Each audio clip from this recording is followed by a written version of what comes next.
Forgotten voices. The Celestial Preservation Institute floated like a gleaming pearl against the black velvet of space, its sleek curves disguising its true purpose. Dr. Samira Najafi adjusted her identification badge as she approached the security checkpoint. After 3 years working in xenobiology on Earth, this research position was the opportunity she'd been waiting for, a chance to study rare alien specimens firsthand. New transfer?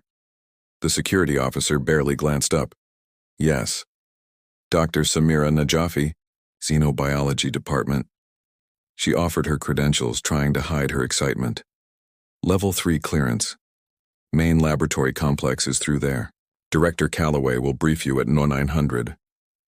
The CPI's interior was pristine. White walls, seamless transitions between sections, and an artificial gravity that felt just slightly lighter than Earth standard.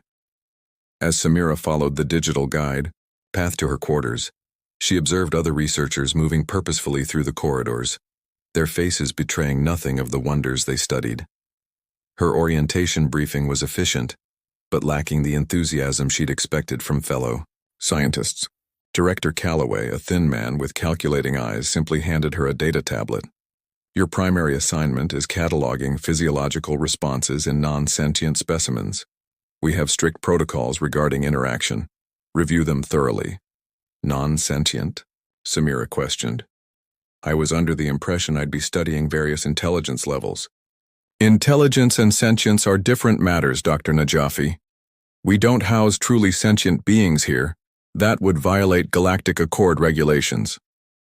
His smile didn't reach his eyes. The Institute preserves species for study, not individuals with personhood rights. Something in his phrasing bothered her, but she nodded professionally. Of course, I understand the distinction.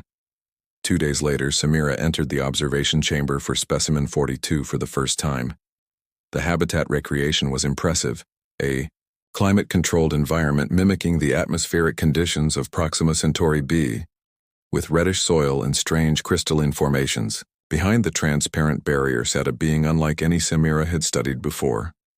The specimen had iridescent skin that shifted between teal and gold depending on the light.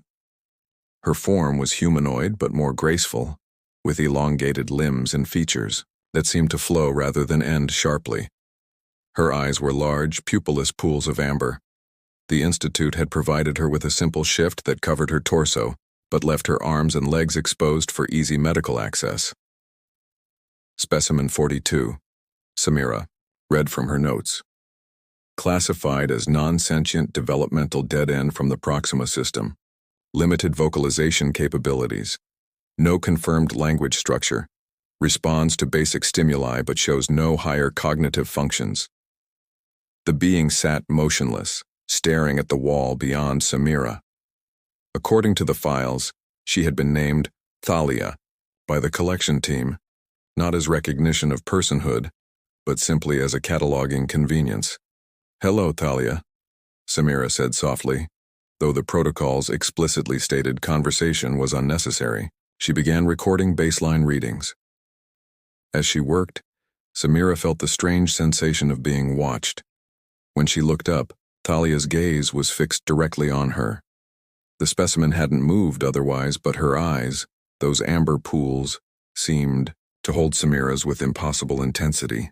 Then Samira saw it, a single droplet, shimmering with iridescence like liquid gold, trailed from the corner of Thalia's eye down her cheek. Samira checked her notes again. According to the physiological profile, Thalia's species lacked lacrimal glands. They didn't produce tears. Yet there it was, undeniable. And in that moment, as their eyes locked across the barrier, Samira felt something impossible pass between them. Not just recognition, but understanding. A silent plea. She quickly wiped her datapad's recording function. This changed everything. Part 2. Beneath the surface. The lab felt colder the next morning as Samira reviewed her notes from the previous day. She had documented everything about specimen 42 except for the tear. That single, impossible droplet that challenged everything in the official records. Her mind raced with questions. Was the physiological data incorrect? Or worse, deliberately falsified? She arrived at Thalia's habitat earlier than scheduled, ensuring no other researchers would be present. The specimen sat in the same position as yesterday, but something had changed. Her iridescent skin seemed duller, and her posture, while still rigid, held a subtle tension. "Good morning, Thalia," Samira said, activating only the basic systems. "Monitoring. I'm going to conduct some standard tests today." No response came, but Samira hadn't expected one. She moved through the routine assessments, checking vital signs, recording cellular regeneration rates, and measuring neural activity. The readings showed nothing unusual, nothing to suggest advanced consciousness according to standard metrics. But science wasn't just about readings, it was about observation. As Samira worked, she noticed small inconsistencies. When she moved to the left side of the habitat, Thalia's pupils dilated fractionally before Samira even entered her field of vision. When Samira dropped her stylus, Thalia's breathing pattern changed momentarily, a reaction happening too quickly for simple stimulus response. "You can understand me, can't you?" Samira whispered, keeping her back to the monitoring cameras. Thalia remained motionless, but a subtle shift in her skin tone, from teal to a deeper blue around her neck, caught Samira's attention. According to the files, color changes were automatic responses to environmental conditions, not emotional states. "I need to understand," Samira continued, pretending to adjust monitoring equipment. "If you're sentient, your being here violates every ethical principle I believe in." The intercom buzzed, startling both of them. And Samira didn't miss how Thalia's reaction mirrored her own, a millisecond too fast for instinct. "Dr. Najafi, Director Calloway requests your presence in his office." The disembodied voice echoed through the lab. 20 minutes later, Samira sat across from Calloway, his thin fingers steepled before him. "Your access logs show you've spent additional unauthorized time with Specimen 42, he stated without preamble. Samira maintained a neutral expression. "I found some inconsistencies in the baseline data. I wanted to verify my readings." "And did. You find anything concerning?" His eyes narrowed slightly. "Nothing significant," she lied. "Just calibration issues with the neural scanner." Calloway nodded slowly. "Specimen 42 is a fascinating study in convergent evolution. Humanoid appearance, but cognitively no more advanced than an Earth reptile. Appearances can be deceiving, Dr. Najafi." "Indeed they can." She met his gaze steadily. "The Institute's classifications undergo rigorous verification. Questioning them without substantial evidence could reflect poorly on your judgment."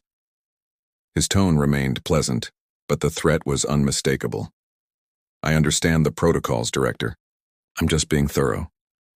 After leaving his office, Samira made her way to the research archives instead of returning to her quarters. She needed information. Not what was in the official files, but what might have been omitted. The archive terminal accepted her credentials, but many files required higher clearance. She searched for the original collection records for Specimen 42, finding only redacted reports. The collection had occurred 3 years ago during an expedition to the Proxima system. The team leader was listed as Dr. Hiroshi Tanaka, currently stationed in the Xenolinguistics department. That evening, Samira accidentally encountered Dr. Tanaka in the station's hydroponics garden. He was an older man with kind eyes that carried a weight she recognized, the burden of knowledge. "Dr. Tanaka, I'm Samira Najafi, new to xenobiology." She offered her hand. "I'm working with some specimens from your Proxima expedition." His expression flickered with something concern. "Ah, yes. Fascinating ecosystem there. Especially Specimen 42, Samira said quietly. "I've noticed some unusual responses." Tanaka's hands trembled slightly as he tended to a plant. "The official records are quite comprehensive, Dr. Najafi." "Are they accurate?" His eyes met hers briefly. "Not all observations make it into official records. Sometimes that's for the best, until someone ready to see the truth comes along." "And what truth might that be?" Tanaka glanced around before whispering, Meet me tomorrow in Lab 7 during the station's night cycle. Bring your observations on 42's dermal chromatophore responses. He straightened up. Wonderful meeting you, Doctor. I hope you find your research satisfying. As he walked away, Samira felt a chill. She returned to Thalia's habitat one last time that day. The specimen remained still, but as Samira prepared to leave, she noticed something on the habitat floor, a small arrangement of the crystalline formations placed in a pattern too precise to be accidental. It was a pattern identical to the Institute's logo on Samira's badge. Thalia wasn't just sentient. She was watching, learning, communicating, and the Institute was hiding it. The bridge between worlds, the station's night cycle, cast long shadows as Samira made her way to Lab 7. The corridors were nearly deserted, with only the occasional security drone humming past. Her heart pounded as she clutched her datapad containing her observations that could end her career or worse. Dr. Tanaka was already there, hunched over a console. When the door hissed shut behind her, he quickly engaged the privacy protocols. Those only buy us 20 minutes before security does a standard override check, he explained, his voice hushed. Dr. Najafi, what exactly have you seen? Thalia cried. Samira said simply, a single tear. Her species supposedly lacks lacrimal glands. Tanaka closed his eyes briefly. I was right about you. You see what others refuse to. He pulled up a hidden file on his console. This is the unredacted report from our expedition. Specimen 42, Thalia, isn't a developmental dead end as they claim. She's a fully sentient member of the Lumini, an advanced civilization in the Proxima system. Samira felt her breath catch. Then why is she classified as non-sentient? That violates every interstellar treaty. Because, Tanaka said grimly, the Lumini possess something the Institute wants. Their bioluminescent technology is centuries beyond ours. By classifying her as non-sentient, they can study her without legal restrictions. That's not research, that's imprisonment. Anger flared within Samira. Precisely, Tanaka showed her images of the Lumini homeworld, crystal spires that seemed to grow organically, beings like Thalia moving gracefully through luminescent archways. Their entire civilization is built on a form of consciousness we barely understand. They communicate through dermal light patterns and biochemical signals, not vocalization. That explains the color changes I've observed, Samira realized. She's been trying to communicate. Yes, their language isn't spoken. It's lived, expressed through their bodies. Tanaka's expression darkened. The Institute knows this. They've known from the beginning. Director Calloway was on that expedition. Why are you telling me this now? Why not report it? I tried. My concerns were dismissed as anthropomorphizing a non-sentient species. Bitterness edged his voice. They transferred me to xenolinguistics to keep me away from her, but I've been watching, waiting for someone else to notice. The console beeped, a warning that their privacy window was closing. Tomorrow, Tanaka whispered, bring a spectral analyzer to her habitat. Set it to detect ultraviolet frequencies.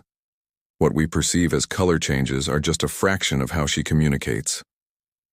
The next day, Samira followed his instructions. Under the pretense of routine testing, she activated the spectral analyzer. What she saw stunned her. Thalia's skin wasn't simply changing colors. It was emitting complex patterns of light in wavelengths beyond human perception. Patterns that, repeated, varied, responded to Samira's movements. Can you understand me? Samira whispered, making sure her body blocked the surveillance cameras. Thalia's skin pulsed with light, a deliberate pattern that repeated 3 times. Samira nodded slightly, acknowledging the response. Over the next week, they developed a rudimentary communication system. Samira would ask yes/no questions, and Thalia would respond with specific light patterns. It was painfully slow, but it confirmed everything Tanaka had claimed. Thalia was fully conscious, highly intelligent, and desperately trying to return to her people. During one session, Samira asked the question that had been haunting her. Why? Did you cry that first day? Your people don't have tears. Thalia's response came slowly, carefully, pulses of light that Samira had learned meant adaptation, learning, mimicry. You learn to cry by watching humans? Samira whispered in astonishment. Affirmative pulse. But why show me? The pattern that followed was complex, but Samira had begun to recognize certain sequences. This one translated roughly to seeing, understanding, truth. You knew I would see the truth, Samira realized. But how did you know to trust me? Thalia's skin illuminated in a pattern Samira hadn't seen before. A beautiful cascade of lights that moved from her chest outward. When Samira consulted with Tanaka later, he looked stunned. That pattern, he said quietly, is their expression for soul recognition. She saw something in you, Samira. Something that told her you would help. That night, unable to sleep, Samira made a decision that would change everything. She wasn't just going to document Thalia's sentience. She was going to help her escape. But as she formulated her plan, an alert chimed on her console. Director Calloway had scheduled a comprehensive evaluation of Specimen 42 for the following day. The message mentioned tissue sampling and invasive neural mapping. They were running out of time. When Samira arrived at Thalia's habitat, the All-Seeker, next morning, she found additional security measures had been installed overnight. A new researcher, Dr. Julian Mercer, Calloway's protege, watched her with suspicious eyes. Director Calloway mentioned your exceptional interest in this specimen, he said. I'll be overseeing all interactions from now on. Behind him, Thalia sat motionless, but Samira could see the faint ultraviolet patterns flowing across her skin, patterns of fear. Escape trajectory time was running out. With Dr. Mercer shadowing her every move, Samira struggled to communicate with Thalia while maintaining the pretense of routine examination. Through brief ultraviolet pulses, she conveyed a simple message. Soon, be ready. That evening, Samira met Tanaka in the maintenance tunnels beneath the research level. They're accelerating their research timeline, she whispered urgently. The neural mapping scheduled for tomorrow will be invasive, possibly fatal. Tanaka's face hardened. Then we move tonight. I've secured temporary access to the emergency shuttle protocols through an old colleague in security. He handed her a small device. This will disrupt the surveillance systems for exactly 3 minutes. That's all the time we'll have. And after we get her out, the Institute will come after us. I have contacts in the Interstellar Rights Coalition, Tanaka said. If we can get evidence of what's happening here to them, the IRC can provide protection. The plan was dangerous but simple. Tanaka would create a diversion in the main laboratory, drawing security away from Thalia's habitat. Samira would use the disruption device to access the containment controls and free Thalia.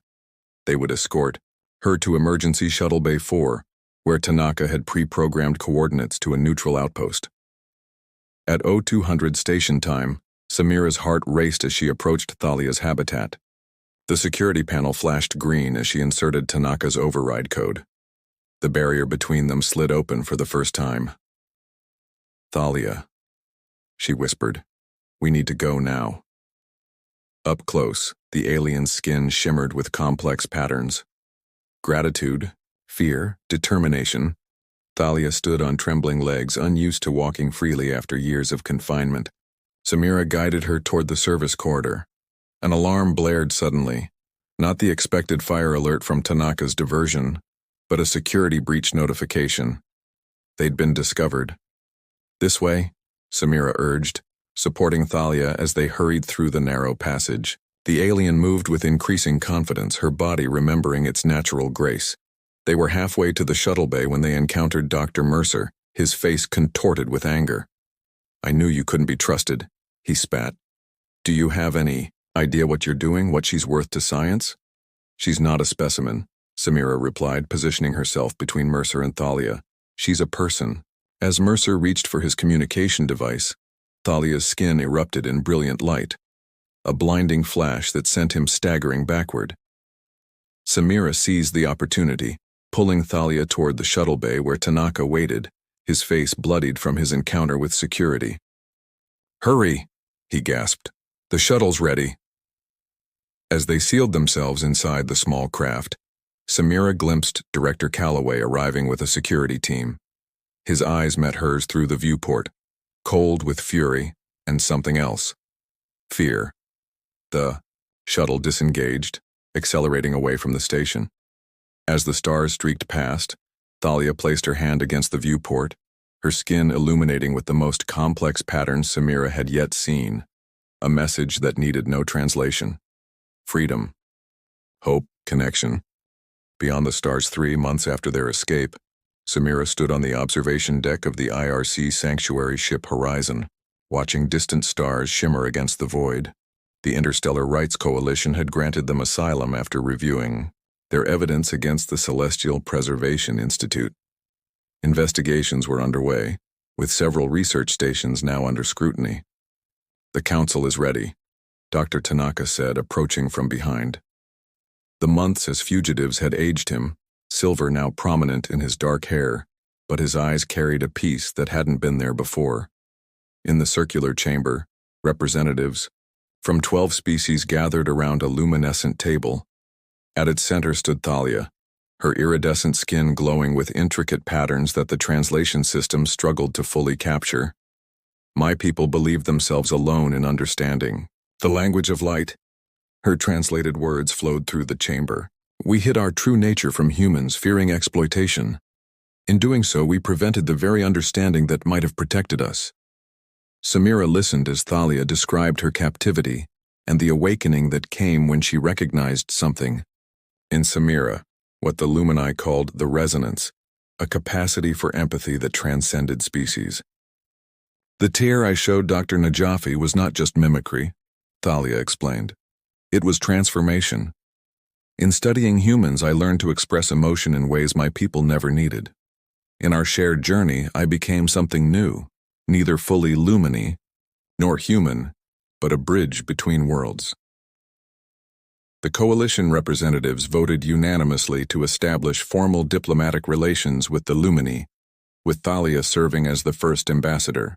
The Institute's unethical research program was to be dismantled, its other specimens evaluated for sentience and either repatriated or properly protected. Later, as preparations began for the journey to the Proxima system, Thalia found Samira in the ship's arboretum. "My people will welcome you," she said, her voice still carrying the musical quality of her natural communication. "But you should know, returning me changes everything for both our species." "I know," Samira replied, thinking of the career and home she'd left behind. "But some boundaries need to be crossed." Thalia's skin illuminated with the now familiar pattern Samira had come to recognize as affection. "The Lumini have a saying. In the language of light, there are no secrets, only truths waiting to be seen." As their ship prepared to jump to light speed, carrying them toward a future neither could fully imagine, Samira watched the stars blur into streaks of brilliance. Perhaps that was what understanding between species truly required, the courage to see beyond surface differences to the light within. In freeing Thalia, she had discovered something far more valuable than scientific recognition or professional security. She had found a new definition of humanity, one expansive enough to include beings whose hearts beat to rhythms utterly foreign, yet somehow perfectly familiar. The journey ahead would not be easy. Earth authorities still considered her a criminal. The Lumini might not all share Thalia's trust in humans, but as the ship accelerated toward Proxima Centauri, carrying its improbable crew of dreamers and rebels, Samira knew with absolute certainty some connections transcend biology, language, and even the vast emptiness between stars. In that truth lay the real science worth pursuing, the endless study of understanding.